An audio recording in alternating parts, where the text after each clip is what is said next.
Let's set the scene.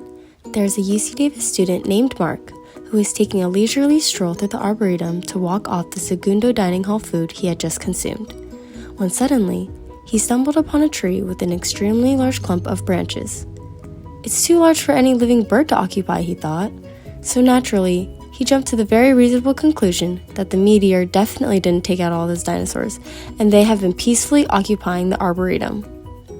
He started to get goosebumps at the thought of dinosaurs roaming the earth again, but after some thinking, he remembered that there haven't been any reports of dinosaur attacks, so he assumed that the dinosaurs are herbivores and pose no threat to the Davis students or the cows.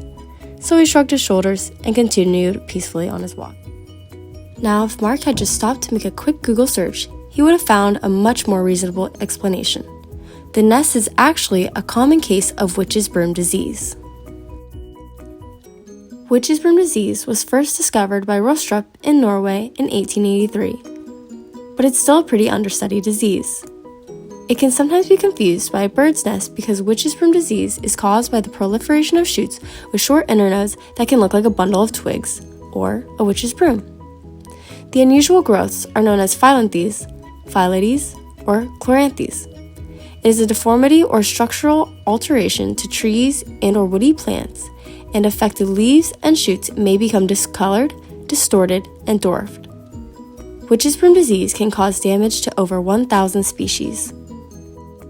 Witch's broom disease can be caused by many different things, such as infection by fungi, phytoplasms, infestation of mites or dwarf mistletoe, genetic mutations, and adverse environmental conditions that will kill the terminal bud of shoots.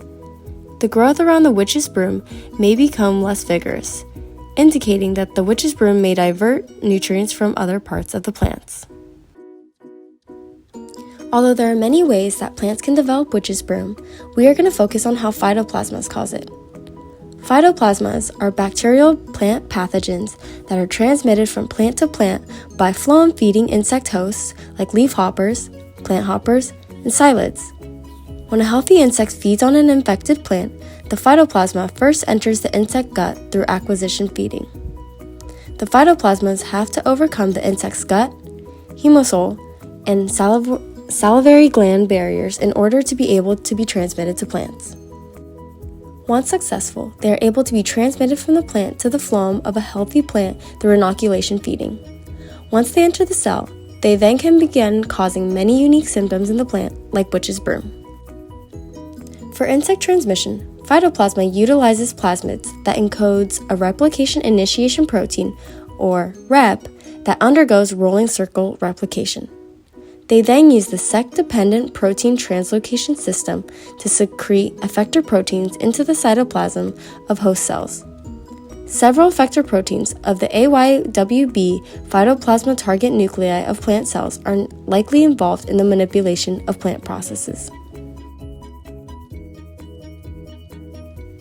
Currently, 4 main phytoplasma effectors have been functionally characterized: Tengu, SAP11, SAP54, and Phy-L1. Tengu was identified by researchers as the initial phytoplasma effector protein capable of inducing witch's broom symptoms in 2009. Once secreted from the phytoplasma cell, Tengu undergoes cleavage, forming a 12 amino acid peptide.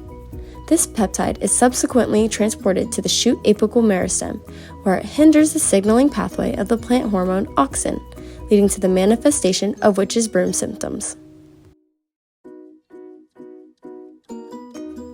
SAP11 induces crinkled leaves and a bushy morphology, as well as enhances insect vector fitness by blocking jasmonic acid biosynthesis in plants.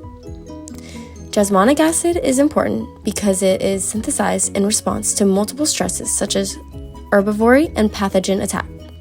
Disruption in this synthesis may be beneficial for phytoplasmas by attracting more insect vectors and increasing the colonization of phytoplasmas themselves.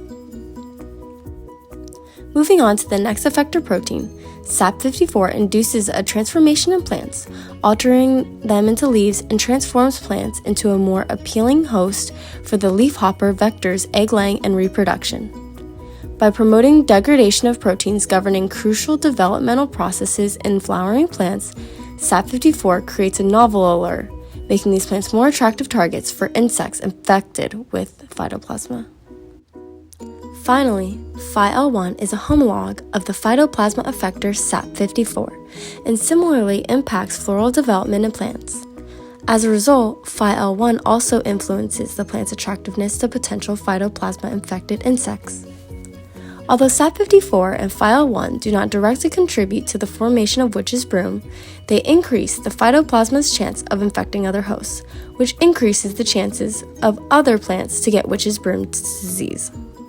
Witch's broom disease has a variety of potential outcomes for the plant, and its effects are entirely dependent on the cause. Generally speaking, witch's broom negatively impacts a plant due to resource exploitation that reduces the fitness of a plant. There are a variety of different phytoplasmas that affect different commercial crops like limes, alfalfa, peanuts, and sweet potato little leaf. Notably, acid lime, a major commercial crop of Oman, has experienced the growing issue of phytoplasma infection that results in reduced flowering and fruit production. These symptoms cause a slow decline in the plant's health over a few years and eventually kills them. Another affected crop are cacao trees, infected by the fungus Moniliothera perniciosa. This pathogen causes severe shoot flushing and pod rot that lead to severe crop losses, especially in Brazil.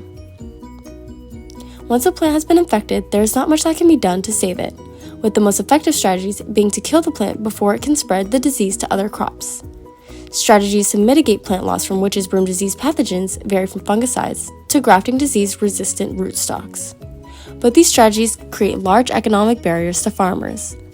Ultimately, disease-causing pathogens are very difficult to control, as many of them are spread by insects or spores that are not easily controlled. In some instances, the witch's broom may only cost the plant's aesthetic appeal. In such cases, the broom may be pruned back every so often to maintain the appearances of the plant. Some witch's broom are even considered to have a large aesthetic appeal, particularly in conifers. Conifer collectors have historically used witch's broom caused by genetic mutations to make dwarf conifer plants by propagating the broom from an existing plant and grafting it to a new rootstock. These dwarf conifers became popular in the Victorian period for creating Lilliputian gardens. Witch's broom also have important environmental significance for living organisms.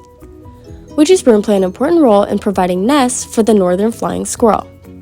Northern flying squirrels will hollow out the brooms and use the cavity as a nesting spot. Unfortunately, they are not found in California, but primarily in interior Alaska. So Mark would have not mistaken a flying squirrel for a dinosaur. Speaking of Mark, well, shockingly, Mark is taking a PLB 112 class, and he decides to share his expert observations that dinosaurs have been inhabiting the arb with the entire class. Thankfully, we have just watched this video and decided to respectfully correct Mark and tell him, actually, that nest was probably just caused by witch's broom disease. But you see, Mark already assumed that dinosaurs were still alive, so naturally, before you can explain what that is, he bursts into hysterical screams and runs out screaming, "Witches have cursed the trees in Davis!" Poor Mark.